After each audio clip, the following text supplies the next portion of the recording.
आखिर बाबा साहब भीमराव अंबेडकर संविधान सभा की प्रारूप समिति के अध्यक्ष भर ही तो थे, तो संविधान बनाने का पूरा श्रेय उन्हीं को क्यों दिया जाता है? आखिर जब संविधान सभा में कुल 389 सदस्य थे, तो अकेले डॉक्टर अंबेडकर को ही इतनी तवज्जो क्यों दी जाती है? आखिर डॉक्टर भीमराव बाबा साहेब अंबेडकर को भारतीय संविधान का जनक क्यों कहा जाता है? आखिर क्यों लोग मानते हैं कि भारत का जो संविधान है उसे डॉक्टर अंबेडकर ने ही बनाया था? गणतंत्र दिवस के मौके पर आज बात इसी मुद्दे। नमस्कार, मैं हूं अविनाश और आप देख रहे हैं एबीपी लाइव। द्वितीय विश्व युद्ध की समाप्ति के साथ ही यह तय हो गया था कि अब अंग्रेज भारत पर लंबे वक्त तक शासन नहीं कर सकेंगे। लेकिन अगर अंग्रेज भारत छोड़कर जाते हैं तो इतने बड़े देश की जिम्मेदारी सौंपी किसे जाए? आखिर वो कौन होगा जिसके हवाले पूरा देश होगा? आखिर कांग्रेस में वो कौन कौन से नेता होंगे जिन्हें अंग्रेज देश चलाने की जिम्मेदारी देंगे? इसी सवाल का जवाब तलाशने के लिए 23 मार्च 1946 को कैबिनेट मिशन का दल दिल्ली पहुंचा।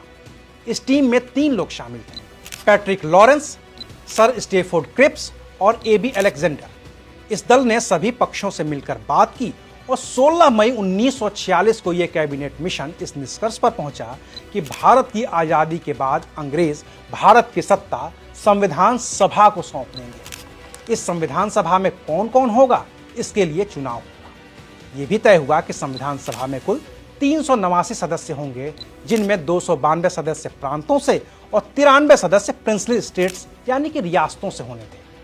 25 जून को कैबिनेट मिशन की इस योजना पर आम सहमति बन गई। 29 जून को मिशन वापस लौट गया।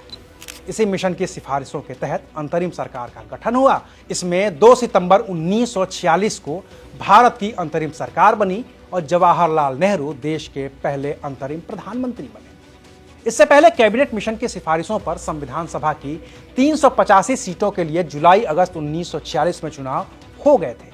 उस चुनाव में बाबा साहेब डॉक्टर भीमराव अंबेडकर भी एक उम्मीदवार थे, जो बंबई से शेड्यूल कास्ट फेडरेशन के उम्मीदवार थे, लेकिन वो चुनाव हार गए। महात्मा गांधी से लेकर कांग्रेस और यहां तक कि मुस्लिम लीग के लोग भी चाहते थे कि अंबेडकर को तो संविधान सभा का सदस्य होना ही चाहिए। तब बंगाल से बीआर अंबेडकर को उम्मीदवार बनाया गया। मुस्लिम लीग के वोटों के जरिए डॉक्टर अंबेडकर चुनाव जीत गए और संविधान सभा का सदस्य बन गए। लेकिन अभी तो असली कहानी बाकी थी। जिस मुस्लिम लीग ने कैबिनेट मिशन के चुनावी प्रस्ताव को स्वीकार कर लिया था, उसी मुस्लिम लीग ने संविधान सभा में शामिल होने से ही इनकार कर दिया। इस बीच 6 दिसंबर 1946 को ब्रिटिश सरकार ने भी मान लिया था कि 2 देश और 2 संविधान सभाएं बन सकती हैं।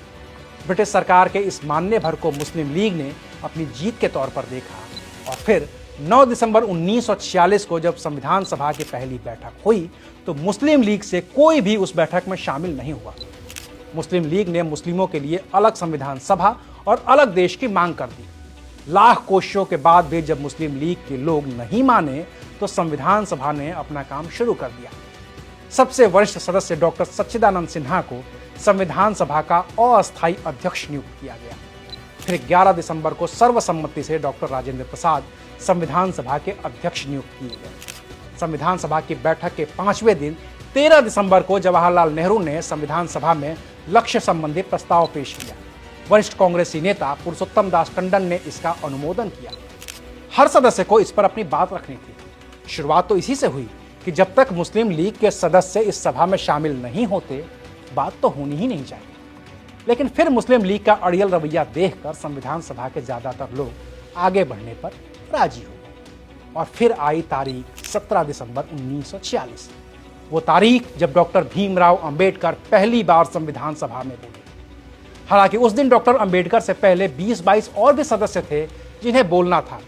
वरिष्ठ पत्रकार राम बहादुर राय अपनी किताब भारतीय संविधान की अनकही कहानी में लिखते हैं कि अंबेडकर 17 दिसंबर को बोलने के लिए तैयार नहीं थे, क्योंकि उन्हें पता था कि और भी लोग उनसे पहले बोलने वाले हैं, लिहाजा उनका नाम अगले दिन आ सकता है और तब वो सारी तैयारी करके संविधान सभा में बोल सकते हैं। लेकिन और लोगों को पीछे छोड़ते हुए 17 दिसंबर को ही संविधान सभा के अध्यक्ष डॉक्टर राजेंद्र प्रसाद ने डॉक्टर अंबेडकर को बोलने के लिए आमंत्रित किया। उस दिन अंबेडकर बोले और खुलकर बोले, और ऐसा बोले कि उनका कहा इतिहास हो गया। बकौल राम बहादुर राय की किताब भारतीय संविधान की अनकही कहानी डॉक्टर अंबेडकर ने कहा, कांग्रेस और मुस्लिम लीग के झगड़े को सुलझाने की एक और कोशिश करनी चाहिए। मामला इतना संगीन है कि इसका फैसला एक या दूसरे दल की प्रतिष्ठा के ख्याल से ही नहीं किया जा सकता। जहां राष्ट्र के भाग्य का फैसला करने का प्रश्न हो, वहां नेताओं, दलों, संप्रदायों की शान का कोई मूल्य नहीं रहना चाहिए। वहां तो राष्ट्र के भाग्य को ही सर्वोपरि रखना चाहिए। उस दिन डॉक्टर अंबेडकर ने अपने भाषण का समापन करते हुए कहा, शक्ति देना तो आसान है, पर बुद्धि देना कठिन है। लंबे वाद विवाद के बाद 22 जनवरी 1947 को संविधान सभा ने लक्ष्य संबंधी प्रस्ताव को स्वीकार कर लिया, जो संविधान की प्रस्तावना का आधार बना। हालांकि उस दिन तक भी मुस्लिम लीग का कोई प्रतिनिधि संविधान सभा में नहीं आया। टकराव और बढ़ गया और तब 13 फरवरी 1947 को पंडित नेहरू ने मांग की कि अंतरिम सरकार में शामिल मुस्लिम लीग के मंत्री इस्तीफा दे दें। सरदार पटेल ने भी यही दोहराया। इस बीच 20 फरवरी को ब्रिटिश प्रधानमंत्री एटली ने घोषणा की कि जून 1948 से पहले सत्ता का हस्तांतरण कर दिया जाएगा। लेकिन इसके लिए एटली ने शर्त रखी और शर्त यह थी कि जून 1948 से पहले संविधान बन जाना चाहिए। ऐसा नहीं हुआ तो फिर ब्रिटिश हुकूमत को विचार करना होगा कि सत्ता किसे सौंपी जाए। ऐसी परिस्थितियों को देखते हुए 28 अप्रैल 1947 को संविधान सभा का तीसरा सत्र शुरू हुआ। अध्यक्ष डॉक्टर राजेंद्र प्रसाद ने इटली की घोषणा के बारे में सबको बताया और कहा कि अब संविधान सभा को अपना काम तुरंत पूरा करना होगा। इसके ठीक पहले 24 मार्च 1947 को नए governor general lord Mountbatten Bharat आ गए थे और चंद दिनों में ही तय कर दिया था कि भारत का बंटवारा होगा। भारत और पाकिस्तान दो देश होंगे। अब इसकी वजह से संविधान सभा में फिर बदलाव होना था। जिस सीट जयसुर कुलना से डॉक्टर अंबेडकर संविधान सभा के सदस्य चुने गए थे, वो सीट पाकिस्तान के हिस्से में चली गई। इस तरह से डॉक्टर अंबेडकर एक बार फिर से संविधान सभा से बाहर हो गए। लेकिन तब तक संविधान सभा के लोगों ने यह तय कर लिया था कि अंबेडकर का संविधान सभा में रहना जरूरी है। तब बंबई प्रेसिडेंसी के प्रधानमंत्री हुआ करते थे बीजी खेर। उन्होंने संविधान सभा के एक और सदस्य और कांग्रेस पार्टी के वरिष्ठ नेता एम.आर. जयकर को इस्तीफा देने के लिए मना लिया। एम.आर. जयकर ने इस्तीफा दिया और उनकी जगह पर डॉक्टर बी.आर. अंबेडकर फिर से संविधान सभा में शामिल हो गए। 14 अगस्त 1947 की रात 12 बजते ही संविधान सभा के अध्यक्ष डॉक्टर राजेंद्र प्रसाद ने कहा, संविधान सभा ने भारत का शासनाधिकार ग्रहण कर लिया है। आजादी मिलने के बाद और सत्ता का हस्तांतरण संविधान सभा के पास होने के साथ ही संविधान सभा अपने मूल लक्ष्य की ओर आगे बढ़ी और इसी कड़ी में 29 अगस्त 1947 को संविधान सभा ने प्रारूप समिति के अध्यक्ष के तौर पर डॉक्टर भीमराव अंबेडकर का नाम सर्वसम्मति से पास कर दिया। प्रारूप समिति में और भी 6 सदस्य थे। 30 अगस्त 1947 से संविधान सभा स्थगित कर दी गई ताकि संविधान का मसौदा या कहिए कि प्रारूप बनाया जा सके। 27 अक्टूबर से प्रारूप समिति ने रोजमर्रा का काम शुरू किया। बात विचार और बहस मुबाहिसे के बाद 21 फरवरी 1948 को प्रारूप समिति के अध्यक्ष डॉक्टर अंबेडकर ने संविधान सभा के अध्यक्ष डॉक्टर राजेंद्र प्रसाद के सामने संविधान का प्रारूप रखा। डॉक्टर राजेंद्र प्रसाद ने इस मसौदे को सरकार के मंत्रालयों, प्रदेश सरकारों, विधानसभाओं, सुप्रीम कोर्ट और हाई कोर्ट को भेजा ताकि सबके सुझावों को इसमें शामिल किया जा सके। जो सुझाव आए उन पर प्रारूप समिति ने 22 मार्च से 24 मार्च 1948 के बीच विचार विमर्श किया। 3 नवंबर 1948 से फिर से संविधान सभा की बैठक शुरू हुई। 4 नवंबर 1948 को डॉक्टर राजेंद्र प्रसाद ने फिर से मसौदे पर बात की और संविधान सभा को कहा कि ये मसौदा उस समिति ने बनाया है जिसे इसी संविधान सभा ने बनाया था और जिसके अध्यक्ष डॉक्टर भीमराव अंबेडकर हैं। 4 नवंबर को उसी दिन डॉक्टर अंबेडकर ने मसौदे को संविधान सभा के पटल पर रखा।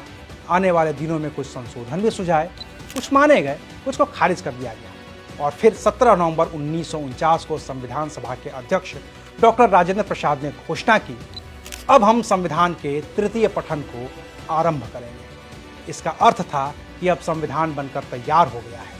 इसके बाद डॉक्टर राजेंद्र प्रसाद ने मसौदा समिति के अध्यक्ष डॉक्टर अंबेडकर को पुकारा। वो खड़े हुए और कहा, मैं यह प्रस्ताव पेश करता हूं कि संविधान को सभा ने जिस रूप में निश्चित किया है उसे पारित किया जाए। इस प्रस्ताव पर 17 नवंबर 1949 से 25 नवंबर 1949 तक बहस हुई और फिर 26 नवंबर को संविधान सभा के अध्यक्ष के तौर पर डॉक्टर राजेंद्र प्रसाद ने अपना आखिरी अध्यक्षीय भाषण दिया। भाषण खत्म होने के बाद डॉक्टर राजेंद्र प्रसाद ने पूछा प्रश्न यह है कि इस सभा द्वारा निश्चित किए गए रूप में यह संविधान पारित किया जाए। वरिष्ठ पत्रकार राम बहादुर राय अपनी किताब भारतीय संविधान की अनकही कहानी में लिखते हैं कि डॉक्टर राजेंद्र प्रसाद के इस सवाल पर ध्वनि मत से संविधान स्वीकृत किया गया। सदन में देर तक तालियां बजती रहीं और फिर 26 जनवरी 1950 को देश को अपना वो संविधान मिला जिसके लिए हम गर्व से कहते हैं कि हमारा संविधान दुनिया का सबसे बड़ा लिखित संविधान है और जिसको बनाने में बाबा साहेब डॉक्टर भीमराव अंबेडकर का वो योगदान है जिसकी वजह से उन्हें भारत के संविधान निर्माता की उपाधि मिली हुई। शुक्रिया, आप देख रहे थे एबीपी लाइव।